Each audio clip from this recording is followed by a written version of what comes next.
How to fix WhatsApp notification problem. Hey everyone, welcome back to my channel. I am Bimal from How to Geek. In today's video, I will simply show you how you can fix the WhatsApp's notification problem. So just make sure to watch the video till the end.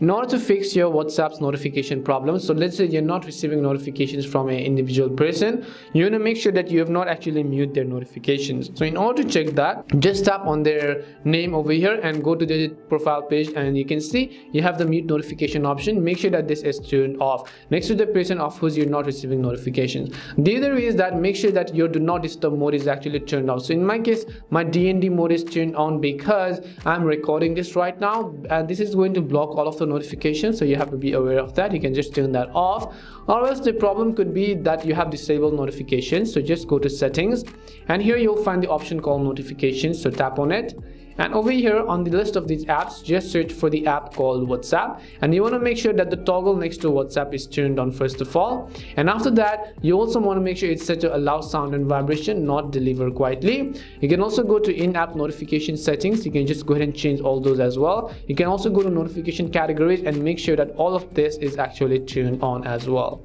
And hope this video helped you as to how you can go ahead and fix WhatsApp not showing notifications. We hope the video was really helpful, and if it did help you, then make sure to leave a like and subscribe to our channel. If you've got any more questions, feel free to leave them down. Thank you very much for watching, and see you soon in our next video.